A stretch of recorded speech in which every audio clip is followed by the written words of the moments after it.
So, good morning. Good morning, class. Today we are learning about strong passwords and user authentication. This topic belongs to the level 6 unit Manage ICT Security. It is important because almost every learner uses passwords daily on a phone, email, student portal, social media account, or banking application. So by the end of this lesson, you should understand how to create a strong passwords, how authentication works, and how attackers try to steal people's passwords. So the source for this lesson is ICT Technician Level 6, the occupational standard under Manage ICT Security. The standard includes assessing security needs, installing security control measures, and maintaining ICT system security. For this class, we shall focus on easy and practical part which is password authentication and logical security control. So, why this topic? This topic is important because passwords are used daily for phones, email, student portals. I believe every one of you has a password somewhere, maybe in your social media, and even accessing your student portal. So passwords are very important, and it's important to keep them secure to avoid an unnecessary and unauthorized access. So today's simple focus is strong password, identification methods, how passwords are stolen, and how to protect accounts. So let's start by defining what is a password. So a password and user authentication. So by the end of this lesson, you should be able to define a password and user authentication, identify characteristics of a strong password, explain how attackers obtain passwords, describe common authentication methods, apply safe password management practices. So can anyone in the class, can anyone try and define for us what is a password? Yes, Kimithik, welcome to the class. Can you hear me?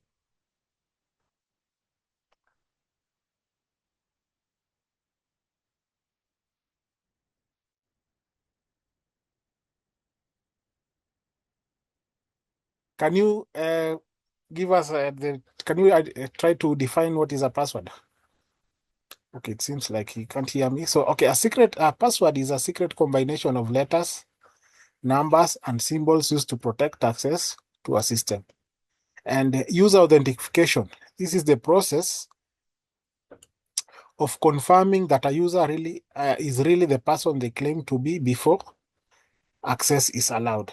In simple terms, the username says who I am, the password helps to improve it. Why? Okay, let's go to the next topic slide, which is why password security matters.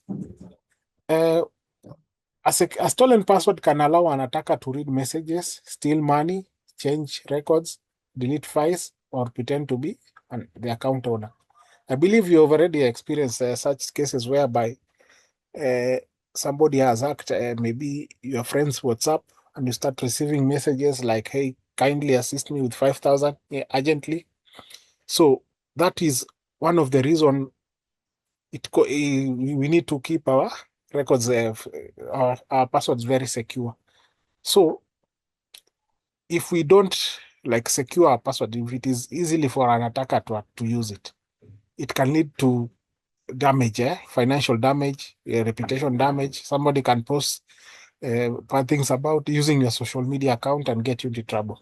So it is very important to secure our password. So it is like it is possible. If it is possible to treat your password like a house key, you just don't give it to any stranger or leave it in the public. Now let's look for here and see examples of a weak password. So, for example, here we have a password that is 1234566. We have a password, which is simply the word password. So these are very weak passwords, and it is easily for an attacker to guess it. So it is very important to come up with strong passwords. And for a password to be considered strong, or for it to be strong such that it is hard for an attacker to use it, it has to have at least 12 characters, uppercase, combine uppercase and lowercase letters, numbers and symbols, and it should not contain personal information. Like I've seen for an example is whereby somebody can use his name. For example, my name is Amos, so it is Amos at 123. So you should not do that. Another thing is it should be unique for each and every account. So maybe Facebook, you should not use the same password that you are using on Facebook, maybe into another social media like X or Twitter. It should always be unique to each and every account. Okay, now how do we remember passwords? Since it is something like a key, the best way is to come up with a passphrase, which is a password made of several words. Now, for example, we can have, but this is just for an example only. My coffee has 4 spoons. Purple laptop runs 7 mornings. Blue river moves, or you can even, for example, you can use something that is very unique to you. Maybe your village name plus your school name. You can say, maybe since I come from a village in Kipkelion, I can say Kipkelion at Kipkelion Lilech. Lilech, since I studied at Lilech. So I can say Kipkelion Lilech, which is a fast phrase, which is easy for me to remember from several words. So how do you come up with a good passphrase rules? So one of them is use unrelated words, make it long, add a number or symbol, avoid quotes, and personal details. Do not, okay, so these are just examples. So do not really use them in your passwords. Okay. Let's move to the next slide. How do attackers get people's passwords? Attackers use both technology and human manipulations. One common method is phishing, social engineering, fake login pages, brute force and dictionary attacks, user mistakes, reusing passwords. Okay, some of the user mistakes include reusing passwords, saving passwords on public computers. Actually, this is very common, and the reason why nowadays you see people WhatsApp being attacked is because they go and log into a cyber using their Gmail account, and they forgot to log out. So when an attacker comes, he can use it to reset the password for other accounts like WhatsApp and start borrowing money. I believe some of us have experienced that. And another thing is writing passwords where the others can see them. So, like we have talked about, we have phishing. So, phishing is whereby a fake message or a link tricks the user into entering login details on a false page. So maybe you've experienced this.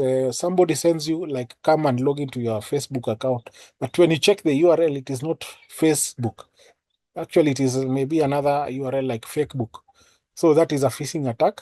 Social engineering. So this is whereby an attacker pretends to be a trusted person. It can be somebody from the ICT support who can trick you into saying like, "Hey, please, can we have experienced something wrong with your system? Could you please try and log in or give us your password?" So you entrust them, but in real sense, they are not ICT support. Another thing is fake login pages. So this is almost similar with phishing. So username, but it captures username and password and sends them to the attacker. Okay, another thing is brute force, stroke dictionary. This is whereby we have machines whereby you have created, the attacker has created a program where it attempts all possible combinations in the dictionary to answer until it finds the password. So it tries to enter into the login details, yeah, maybe a username and password. So it tries all possible combinations to try and gain access. And so if in this brute force, if you are using like dictionary words, like we had said, password 123, so this one it will take them very little time to access your account. Okay, another thing is credential stuffing. This is stolen password from one site are tried on another account. So this is whereby, especially that when you start sharing, you use similar passwords on different accounts. So maybe on Facebook you are using this password, on X you are using this password. So it leads to when maybe when there's an attack on Facebook, they can use, somebody can try and use it on X, and maybe they will be successful. So keylogging, shoulder surfing, this is whereby, okay, we have keyloggers. This is maybe from attackers whereby they install uh, a keylogging tool without your knowledge. And this will now will take all anything that you have typed, will send it back to the user, and they can. And another thing is shoulder surfing. This is whereby somebody, maybe an employee who is malicious, comes back at the back of you and sees what you are trying to enter. Now, how do you recognize suspicious messages? Okay. So before, especially for these attacks, so you must always, whenever maybe you receive a link, it's best to counter check the URL. Like for the example I gave, whereby Facebook and there's Facebook.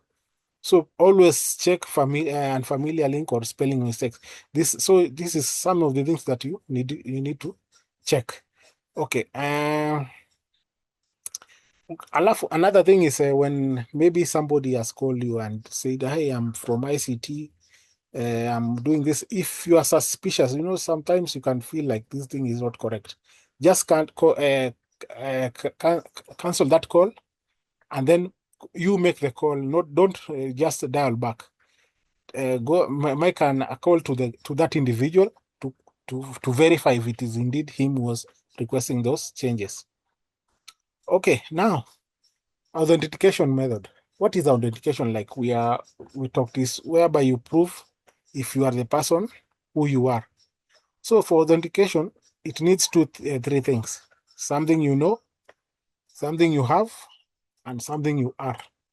So for example, here something you know is a PIN, a password, PIN, security, question. And something you have is phone, smart card, security token.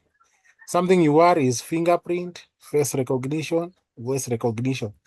And for this now, we can use multi-factor authentication. So a multi-factor authentication is whereby you use two or more methods. For example, a password plus a code sent to a phone. So this actually makes it harder for attackers to try and gain access to your pins and accounts. So let's what are the good password management practices? So some of the good password management practices is the use of long and unique passwords. So like we had said there, the brute force. Don't come up with a simple password that can be easily be generated by a system, this brute force attack softwares. So another thing is use different password for each account. Never share passwords. Enter multi-factor authentication. Log out from shared devices.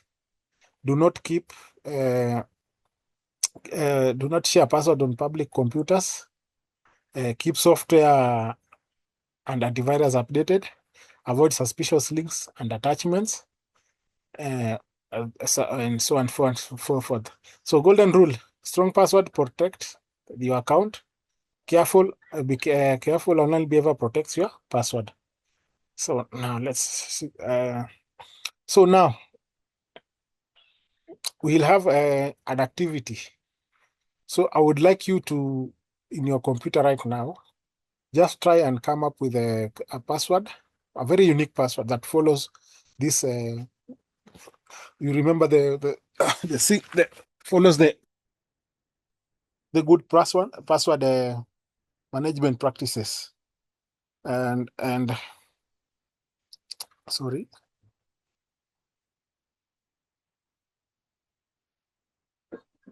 and share it with your peers. Okay. Now let's for okay. I believe any questions. I believe I'm done with the lesson. Let's have a recap. So, what did you say about what a password is? So, a password is a secret access key. Authentication is an identity check, and a strong password is unique and hard to guess. And attackers obtain password through phishing, social engineering, fake login pages, brute force attacks, dictionary attacks, and so on and so forth. So, in conclusions, passwords are important, but they are not enough on their own. Users must create strong passwords, protect them from other people, recognize common attacks, and enable multi-factor authentication wherever possible. A strong password protects your account, but be careful, online behavior protects the password. So thank you very much for attending this lesson. We'll see each other on the next. Thank you.